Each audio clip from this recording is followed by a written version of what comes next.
Our scripture reading this evening comes from Psalm 149.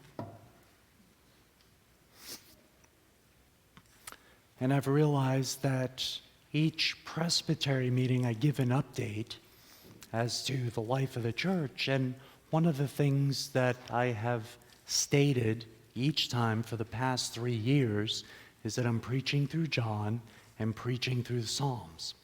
That's about to change. We're almost there.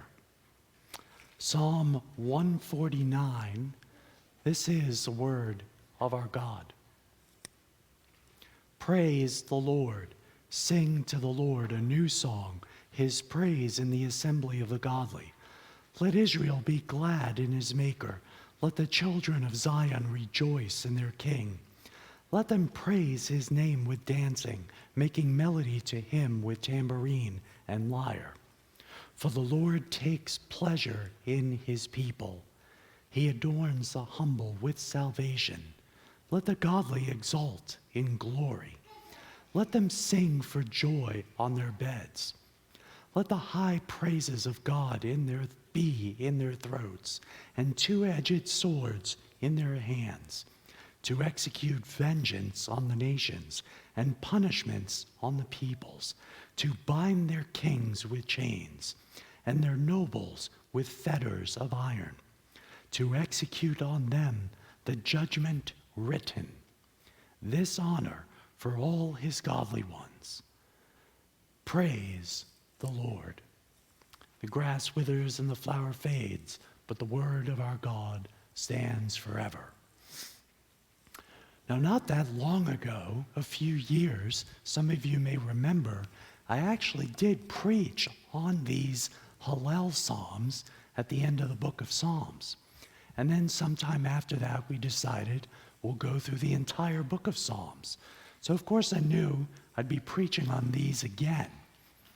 But interestingly, at that time, the last time I preached on Psalm 149, with the youth in the church, this was well before COVID, I was going through the book of Revelation with them.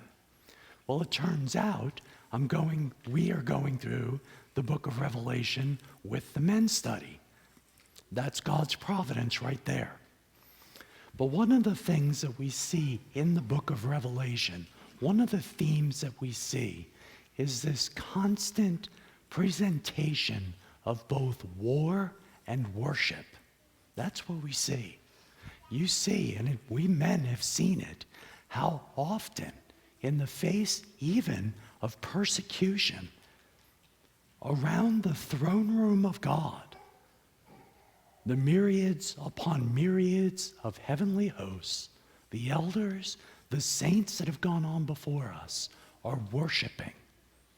You may even think within the context of the book of Revelation that the throne room of God is also his war room. And yet, when you think about fighting wars, usually your generals are talking about strategy. But what we see in Revelation is worship. And the connection between war and worship. Some have gone so far as to say that worship is warfare. And to a certain degree, that's true.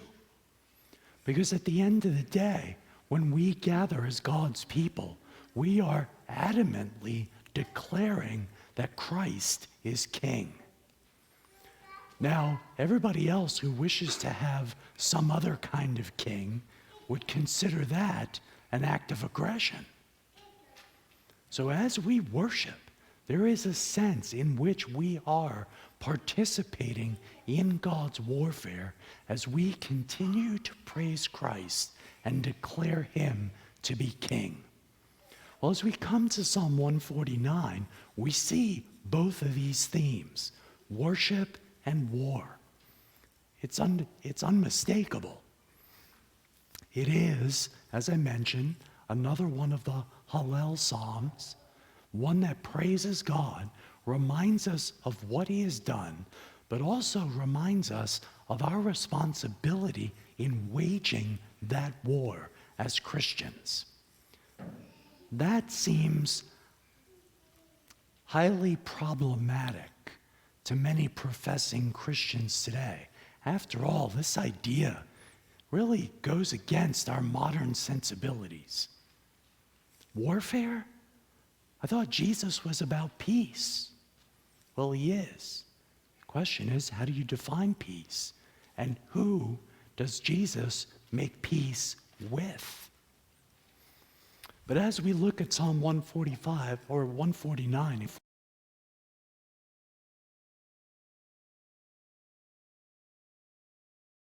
of the believer, what I hope to show then out of this text is simply this: that Christians should praise God who saves his people and equips them to engage the kingdom of darkness.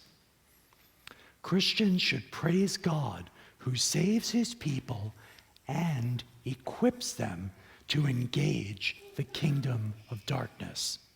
We'll look at this under two headings. First of all, praise to the God who saves. And secondly, praise to the God who arms.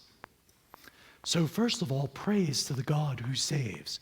Look again at verse 1. Praise the Lord. Sing to the Lord a new song, his praise in the assembly of the godly. Once again, as with all of these Hallel Psalms, it begins with hallelujah, praise the Lord. That universal expression that most people just use as a general exclamation, hallelujah. Well, it means praise the Lord, and it's a command.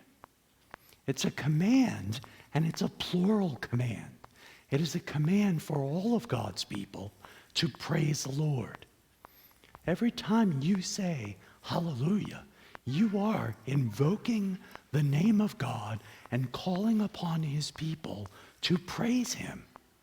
That's what hallelujah means. Now you notice I've mentioned and have been mentioning through these Hallel Psalms that hallelujah, praise the Lord, is plural. But as you look and you continue in verse 1, we see that pluralness brought out further. It's in the assembly. Now we'll come to that in a second.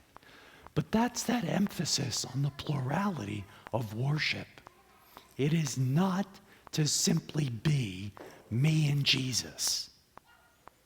It is supposed to be we and Jesus. But notice one of the ways we praise the Lord. Sing to Jehovah, to Yahweh, a new song. Now the root word here for sing and song is the same. So there is kind of a Hebrew play on the words for emphasis. You have the verb sing and the noun song. Sing a new song. That's one of the ways we praise God. We sing. We've seen this many times throughout the Psalms. Sing to Jehovah. Sing to our covenant God. The word carries with it the connotation that the things that are to be sung, in this case, are joyous and triumphant. In other words, we don't sing a dirge. We're not here to sing some sort of funeral requiem. We're to sing triumphant songs of victory. We are to sing great songs of praise to our great God. Now, don't get me wrong. There are times that some of our songs will be more solemn. It just depends on the context. We understand that. But here in Psalm 149, this is clearly in context of going into battle and one who is assured of victory. So we sing to the Lord a new song.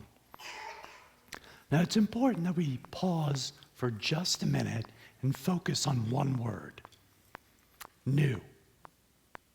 And the reason I say that is because people will use this as an excuse for writing all kinds of songs.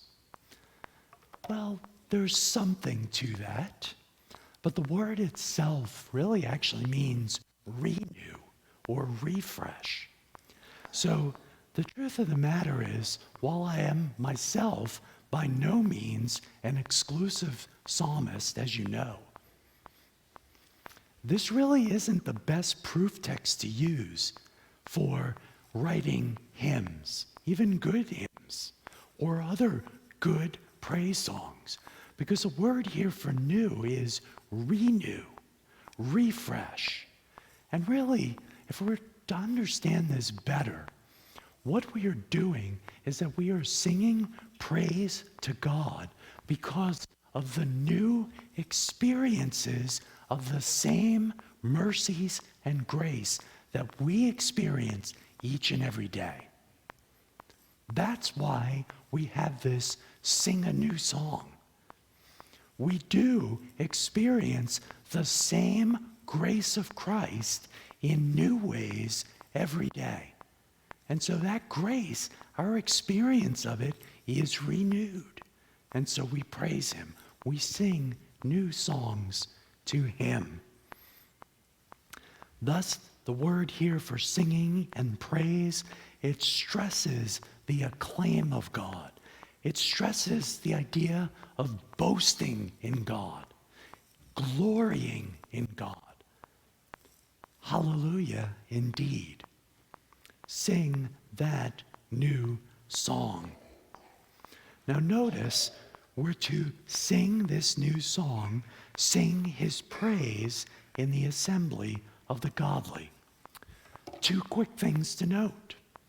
First of all, as I mentioned already, it's the assembly. Now the Septuagint, the Greek New Testament, the Greek translation of the Old Testament, translates this Hebrew word using the Greek word ekklesia. Do you recognize that Greek word? That's the word in the New Testament that is frequently translated church. In other words, the psalmist is already telling us that we are to gather in the context of God's people as the church to sing praise to him. It's the Lord's Day. Go to church ought to be our theme.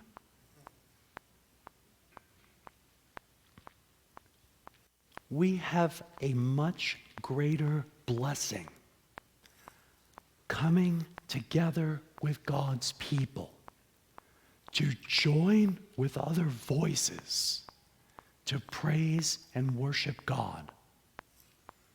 That is a far better blessing than just doing it at home. But I can do it at home, no doubt. I'm not denying that. But the truth of the matter is, there is truly greater blessing coming together as a body to do the same thing. I've used the example before. All of us at one time or another have been at campfires. And when the flames go down, you're left with those coals, those burning hot coals. If you were to take tongs and pull one of those coals out and leave it off to the side by itself, what happens to it? It goes out much quicker. So it is with the life of the believer. If you separate yourself from the church, from the assembly, as the writer of Hebrews warns against, your spiritual light will go out that much quicker. So come into his presence, into the assembly, into the church. Unite your voice with fellow saints, but not just fellow saints, with all the voices of the heavenly hosts and the saints that have gone on before us. We unite our voices in a most universal worship of God. In the assembly. That was supposed to be brief. Well, it's the assembly of the godly. The word there for godly, and we've seen this a couple times throughout the Psalms, it's the same root of our word that we see again and again, chesed, steadfast love, loving kindness, mercy even in some English translations. It's related. The two are related. In other words, the godly here refers to those who are covenantally committed to serving God. It's more than just living a godly life. That's true, but it's your status. It's your status as one who is covenantally committed and faithful to God. That's what the assembly is. That's why we describe ourselves as the assembly of saints. That's the amazing thing. That you and I, who still struggle daily with sin, that we're regarded as saints. That we're regarded as holy ones. So that's what the Greek word for saints means, holy ones. And we are to gather and praise and worship him. Well, as we move on into verse 3, or actually into verse 2, finally, we get some of the reasons why. We begin to see it. Let Israel be glad in his maker. Let the children of Zion rejoice in their king.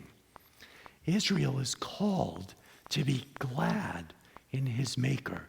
The verb here, glad, well, being glad, is related to the word rejoice. Rejoice in your maker. Let Israel, let the church rejoice in her maker. That's what we're to do. The children, or more literally, sons of Zion, clearly parallel to Israel. But the language here of sons also does imply children. Which is why we stress the importance of having children in corporate worship. Now I realize they get squirmy, they get antsy, they slip, they bang their head. And you know, when that happens, you're going to hear it. They're going to let everyone know. But insofar as it's possible, our children belong with us in worship. They do. And let me assure you now, I'm not fazed by it. Worst case scenario, I'll just pause for a minute. But I'll just keep going. It doesn't bother me. And really, as we've progressed through the years, we could say all the same. It's okay. We've all been there. We love having our children worship with us. But rejoice in our Maker. Notice we also rejoice in our King. And it's important to see the parallelism between Maker and King. He made us. He made you. Therefore, he has a right to tell you what you're to do, what you're to be. This is something that more people need to understand. He made you. Therefore, everything needs to be done according to his rules, his commands, his statutes, his will. As we see both in the Old and the New Testament, none of us has the right to say to God, "Why did you make me this way?" Now, I grant it's not impossible to ask God that question sincerely. We sometimes wonder, what gifts have you given me? But a lot of times we have sort of the air of arrogance. It's not fair that I don't have that person's gifts or that person's abilities or that person's bank account, or that person's wonderful sports car, whatever the case may be. He's the maker. He's the king. Rejoice in all that he has given you. We are to praise him. Notice in verse 3, let them praise his name with dancing, making melody to him with tambourine and lyre. Now, one of the things that we think about in verse 3, let's see, that doesn't bother me. As we see in verse 3, this language of dancing, this is important. Nearly every English translation speaks or translates this as dancing. The truth of the matter is, the Hebrew word here, it's not that simple. In fact, those of you that have been with us a while through the Psalms and at other times through some of the Old Testament prophecies, one of the earmarks of Hebrew poetry is parallelism. Well, if the word here is dancing, we've lost the parallelism. The parallelism is gone. The word that is here that the ESV, and quite honestly, we have to be honest, every other English translation has, dancing. The root also could have the idea of boring a hole into something. And so that also means that the word could refer to a type of woodwind instrument. Now, you think about a kind of woodwind instrument, well, that does parallel the tambourine and the lyre. We can't be adamant about this. Actually, there's an interesting footnote to this very thing in Calvin's commentary on this verse. Whoever the editor was and the translator of Calvin's commentary into English put this truth in a footnote. Be that as it may, what we see here is the use of musical instruments. Now, this also is why I'm not an exclusive a cappella singer. Right now, it wouldn't work anyway. It seems very strange to me to have calls for song of praise with instruments and not allow instruments. Now, I understand some of the reasoning behind it from our Covenanter brothers, particularly. Church of Christ does this too, but they're very different in their theology than us. And I've learned a great deal about worship and the solemnity of worship from like the RPCNA, the Reformed Presbyterian Church of North America, Covenanters. But I always find it interesting that they acknowledge that in the Old Testament there were instruments. They will also acknowledge that what we see in Revelation in heaven are people using instruments. But somehow in between those times, no instruments. I also find it fascinating that for whatever reason, that line of thinking results in the Old Testament Israel being more heaven-like in their worship than the New Covenant Church. And that makes no sense to me. Now, I also do like to, when I have a voice, sing a cappella. And there are times where we do that, a couple of verses in a hymn or a psalm. And it's beautiful. But the Bible does clearly allow the use of musical instruments. And as opportunity arises, we should make use of them. Make melody to him with tambourine and lyre. Why? Notice verse 4. For the Lord takes pleasure in his people. He adorns the humble with salvation. You know, as you read this, you might expect the psalmist to say, one of the reasons why we praise God is because his people are to delight in him. And we know that's true. We are to delight in him. But isn't it amazing what the psalmist says here? The Lord, Jehovah, takes pleasure in you. The Lord takes pleasure in you. How's that possible? I mess up every day.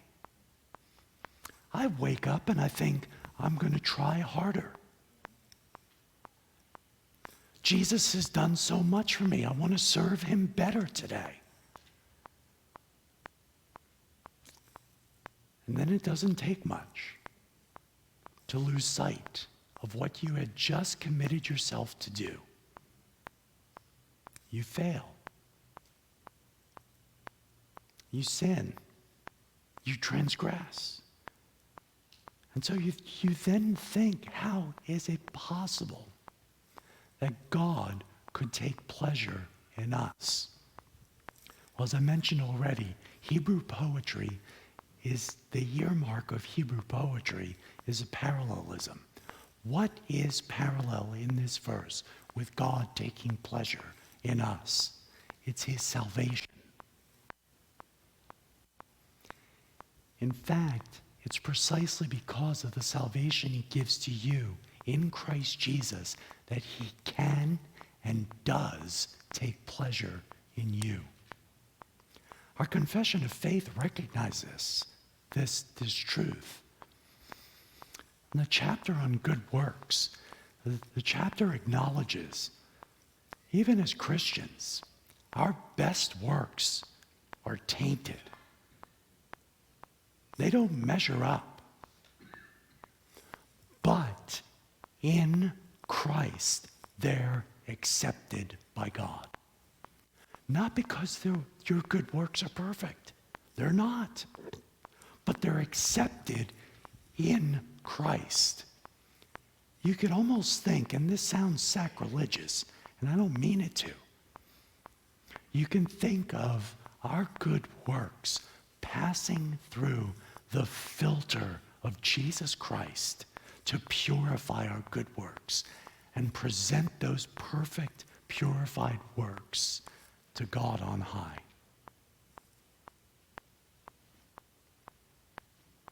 He takes pleasure in you because of the salvation he gives to us in Christ Jesus, our Lord.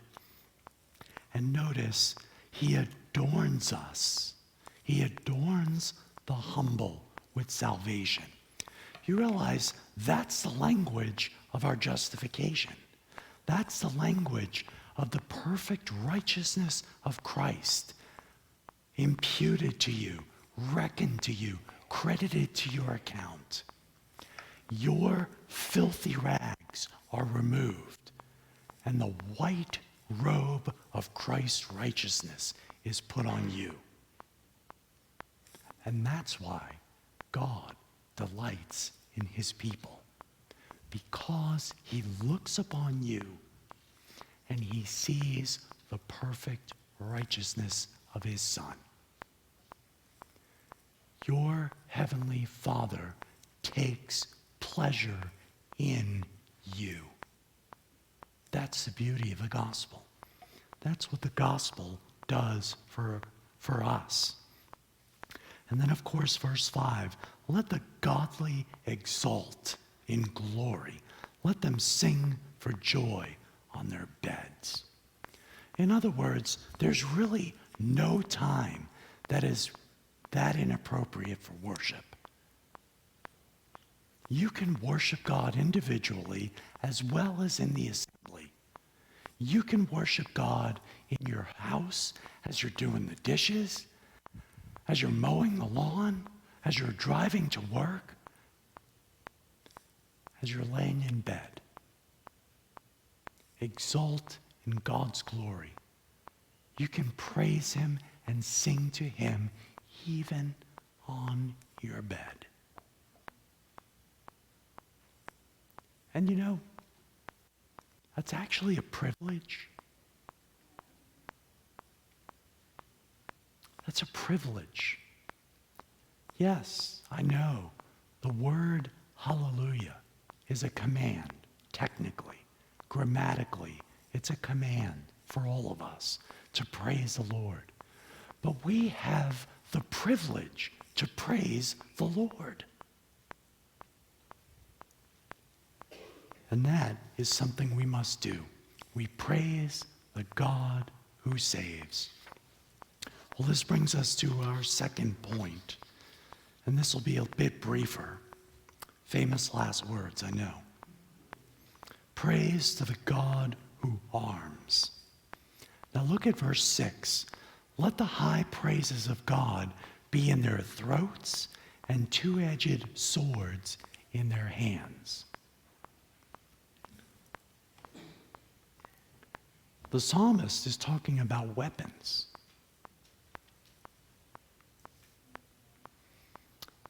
That too does not sit well with our 21st century sensitivities.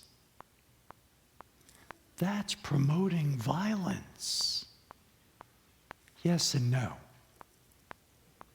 The kind of violence that is being promoted is not what the world understands as violence.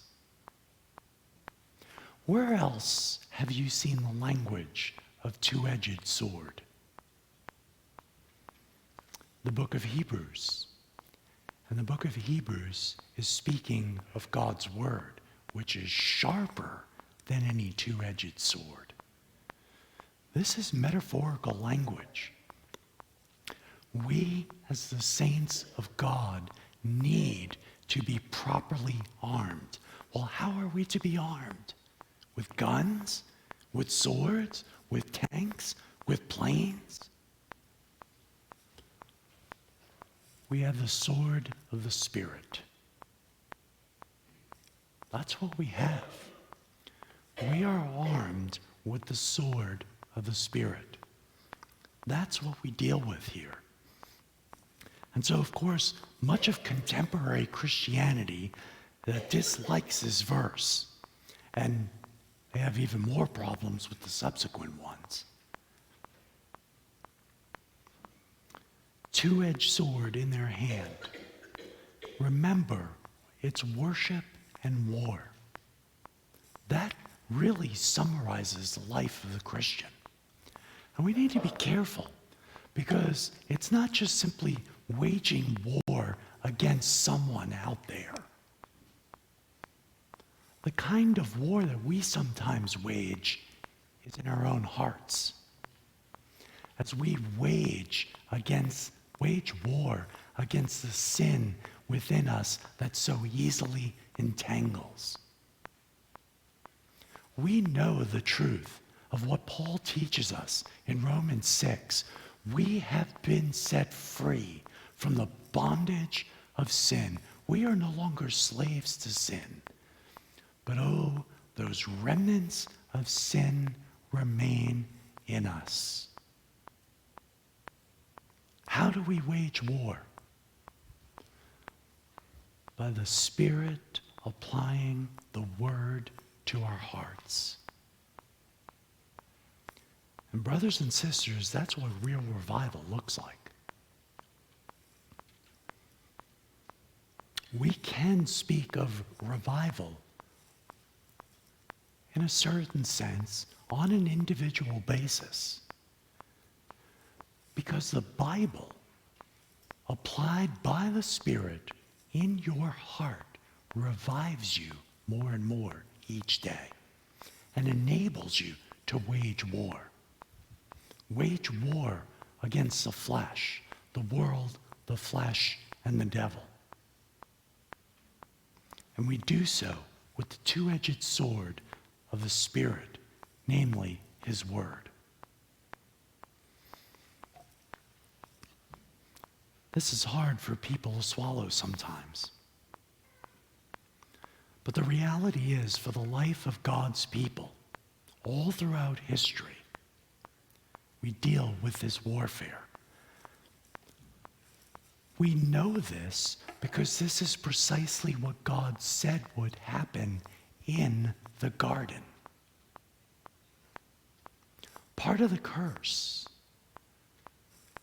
is that the seed of the woman would be at enmity with the seed of the serpent. That warfare will continue until Christ returns. And this is kind of a hard reality for us. But your heart, your mind, your affections, your will is actually the battleground.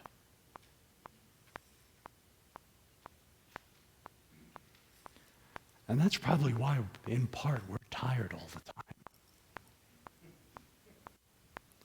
I love one line from John MacArthur. Not that long ago, and I believe I've mentioned this before. What are you looking forward to when you get to heaven? And John MacArthur said, no more sin. I'm tired of sin. I'm tired of it. It is so wearying. Even as Christians set free from the bondage of sin, do you not see how wearying it is? This is why we need to have, even as we have praise from our lips, from our throats, to have that two-edged sword of the Spirit in our hands. This is the call for God's people. This is a kind of warfare. Now notice, you think this idea of a two-edged sword is difficult. Notice what the psalmist says next, what we do with this two-edged sword. To execute vengeance on the nations and punishments on the peoples, to bind their kings with chains and their nobles with fetters of iron, to execute on them the judgments written. Wow, that sounds like Christian nationalism. No, it doesn't.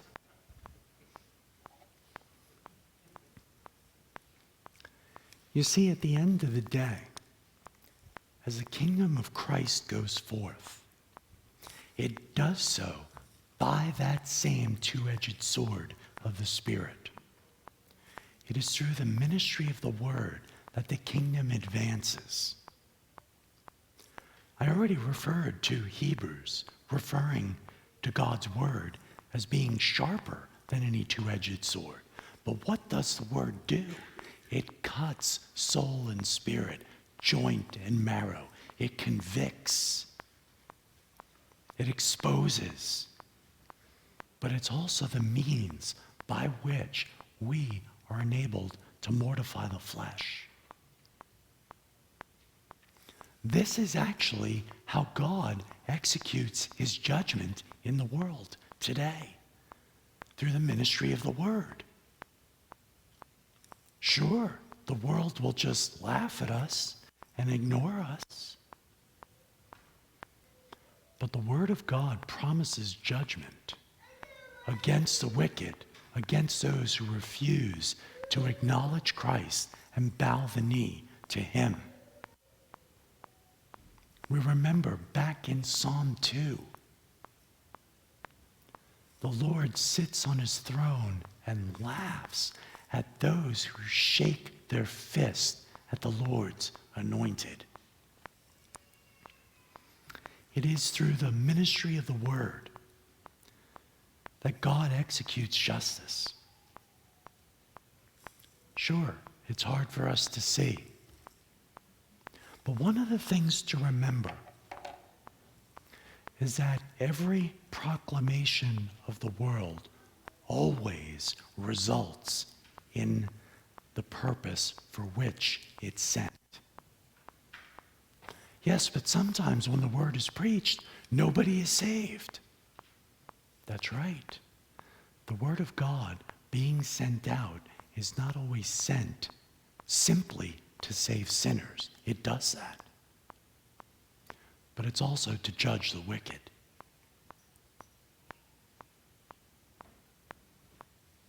it's also to judge the wicked. Even as I've been preparing for Isaiah, which will be next, I guess in 2 weeks, and seeing the songs, the burdens, the oracles against the nations, God makes it clear. It's a reminder to all of us that God will indeed execute justice. And men will either submit to the word of God and flee to Christ, or they'll be judged by that word and suffer the wrath of God. This is hard for us to swallow.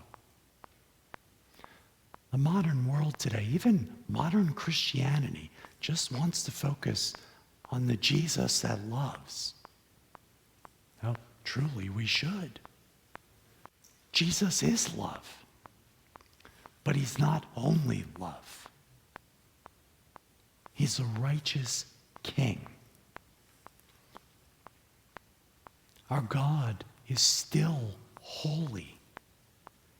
Jesus coming into the world didn't suddenly stop God from being holy. We still all owe obedience to him. But here's the thing. The psalmist concludes verse 9.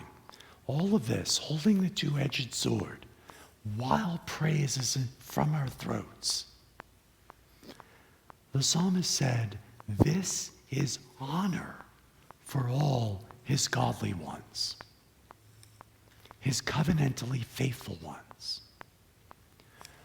Our task is not to go out and seek vengeance ourselves. We simply share the word of God and let God mete out his vengeance or his salvation as he sees fit.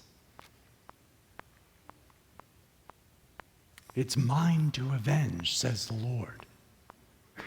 But you and I have the honor of carrying that word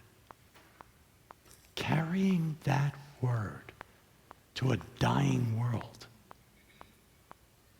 And in God's sovereign providence, that word will never come back void.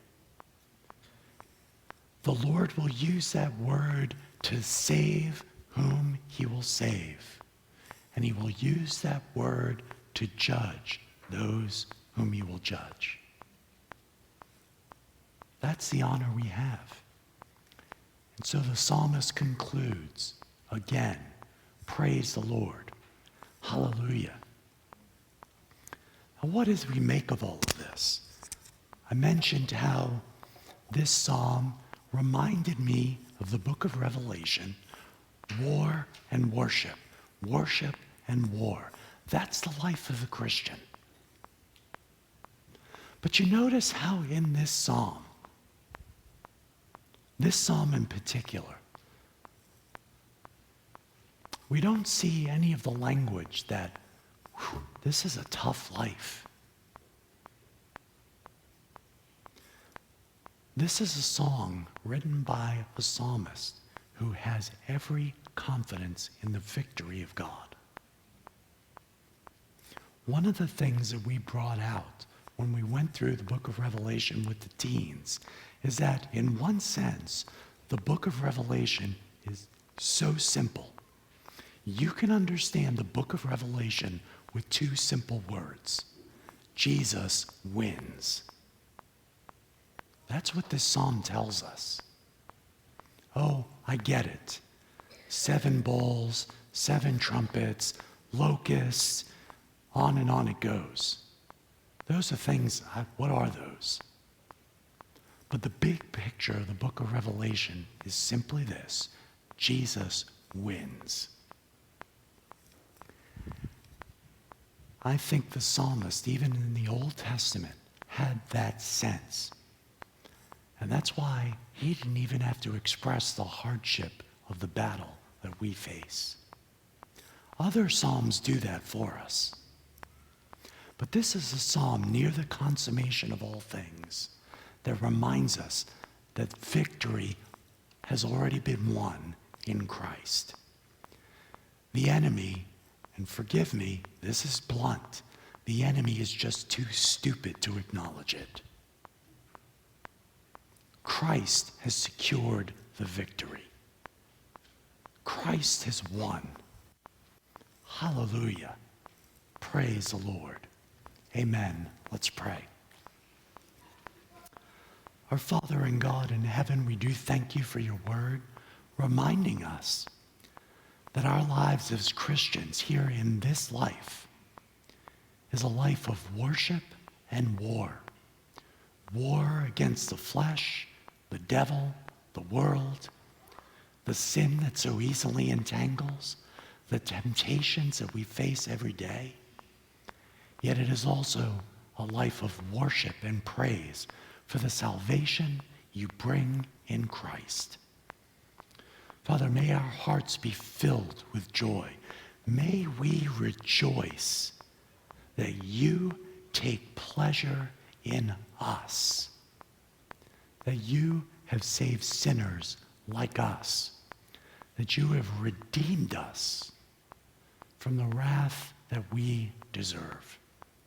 Help us, Lord, to go forth with the word, that two-edged sword, and we pray that you would make that word effectual to the saving of lost souls. We pray this in Christ's name. Amen.